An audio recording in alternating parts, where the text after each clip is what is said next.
This book is called The Butterfly by Patricia Polacco, who's a famous author, so you may have heard of her before.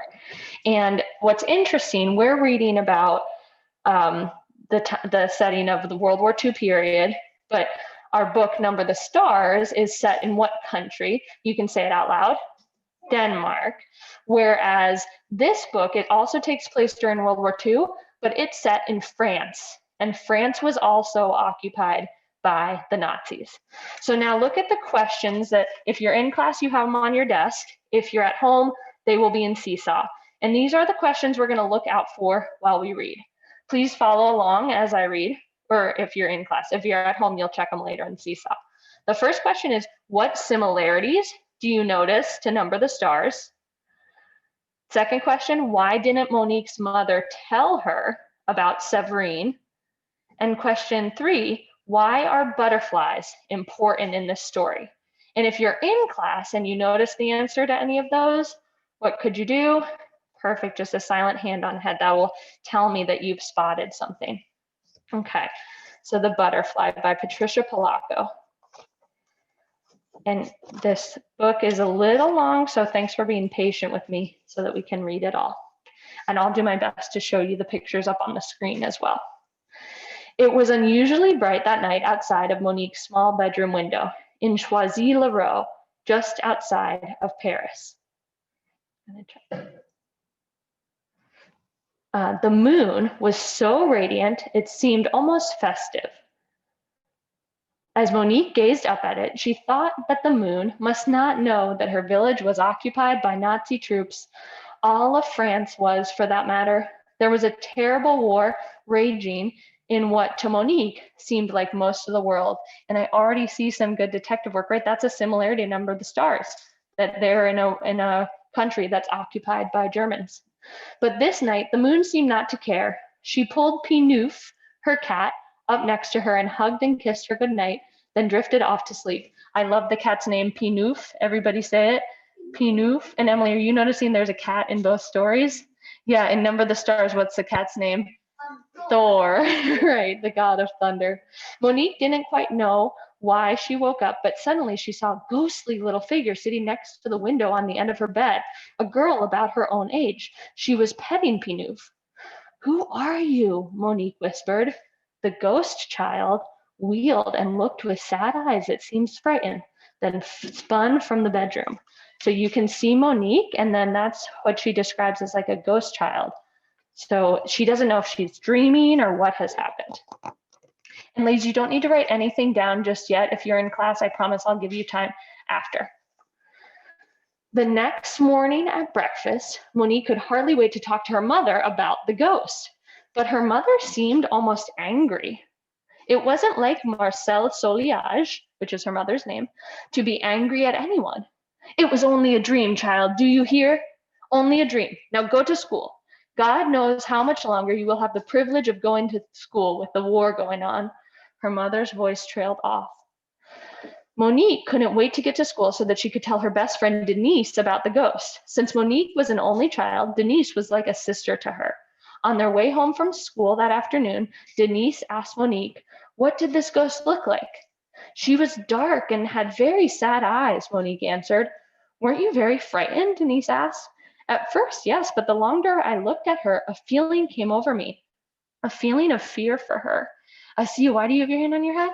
Because she said she's an only child, and you know Ellen is an only child. Oh, so this character's reminding you of Ellen, and maybe she has a best friend just like Anne-Marie has Ellen too.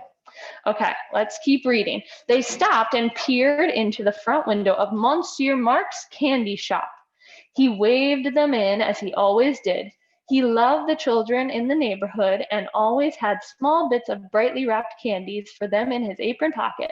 As the girls entered the store, they saw most of the jars that used to be filled with every kind of candy and confection were empty. The war. Monsieur Marx had saved something for them. For you, little Monique, Monsieur Marx cooed as he dropped a bright dot of sweetness into her hand. And one for you, ma petite, he said as the beautifully wrapped confection rolled into Denise's waiting hand. Monique and Denise unwrapped their candies and popped them into their mouths. But as they were walking away from the store, they suddenly saw tall boots coming toward them up the hill. I saw a lot of hands go on your head at that word tall boots, right? Quiet connection, if that's what you were thinking. We hear about the boots of the German soldiers so much in Number the Stars. And here we go again. Now you can see this scene is much different. The tall, shining boots of marching Nazi soldiers, their heels clicked like gunshots along the cobblestone path. People froze and tried not to look at the soldiers. The girls wanted to run, but they knew better. They had learned to chat and laugh as if they had no cares in the world. Are they looking at us? Monique asked breathlessly when they had gotten a distance away. Denise looked back. No, they're still marching. They heard loud yelling and glass breaking. They both wheeled and looked. To their horror, Monsieur Marx was being dragged from his shop by the Nazi soldiers.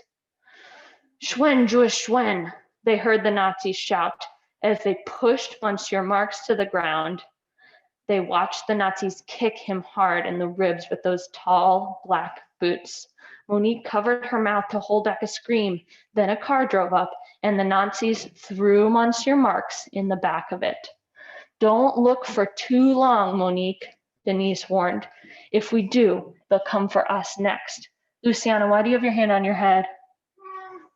This kind of reminds me of when the button shop Luciana's saying this Monsieur Marx getting closed down, his shop, reminds her of when the button shop got closed down in Number the Stars.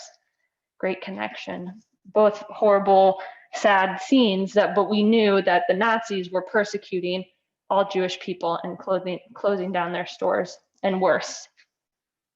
The girls were both sobbing by the time they ran up Rue de Bonnard to Monique's mother's house. They knew it had happened before during these years of occupation, but they had never seen it.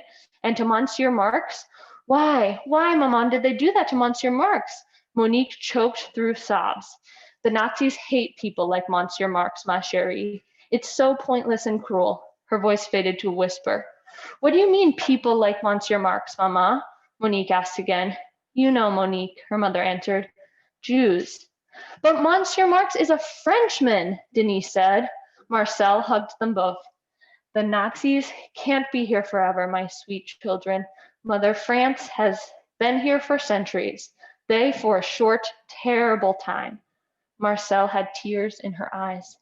Now I'll fix you some soothing tea. Monsieur Marx would not want either of you to worry or be sad. Madame, a voice called from the front door. It was Père Voyard, their priest from Saint-Germain-des-Prés. He rushed in. Have you heard what happened to Monsieur Marx? Marcel motioned to him to come into the other room, and they closed the door. Monique was used to her mother having hushed conversations in the living room, especially since the war started. So in France, they called their priest père, which means like father. Emily, why do you have your hand on your head? because I remember when they're in Uncle Heinrich's house, they had like whispers. Yes, that idea of Monique was used to her mother having hushed conversations in the living room, especially since the war. Emily said that in Number the Stars, especially at Uncle Heinrich's house, they have to whisper. A lot of the conversations between Mama and Papa and Peter are all done in whispers, right? Many nights passed, and Monique didn't see the little ghost again. But late one night, Monique awoke with a start to see her little ghost sitting on the window seat. This time, it was holding Pinouf. Monique thought, this is no dream. I can hear Pinouf purring. I see you there, Monique whispered, and the little ghost sprang to her feet, but Monique stopped her from running away this time. Don't be afraid. It's all right for you to be here. The little ghost with sad eyes sat down and said nothing. What is your name? Where do you come from? Monique asked. The girl just sat for the longest time, holding on tightly to Pinouf. I once had a cat just like this one, she said finally. Her name is Pinouf. What's your cat's name? Monique sat down beside her. My name is Séverine. Séverine. Where do you live? I have lived in many places since the war, the ghostly Severine answered. Where do you live now? Your parents must miss you, especially in the middle of nights like this. The girl didn't answer. Where do you live? Monique insisted. Here, Severine finally said. Here, Monique said, with such surprise and so loudly that it might have awakened the whole neighborhood. You live here? But I live here. So I see a lot of good detectives who are already noticing that we're answering a little bit of that question, but we haven't quite answered why didn't Monique's mother tell her about Severine yet? But I want to pause there and think if you might have a prediction about what Severine is doing in Monique's house. Why is she here in this wartime? Oh my gosh, there's so many great hands in the classroom. I'm going to give you a chance to share. But if you're at home, I want you to think about that. And then you're going to play the next video to hear the end of the story.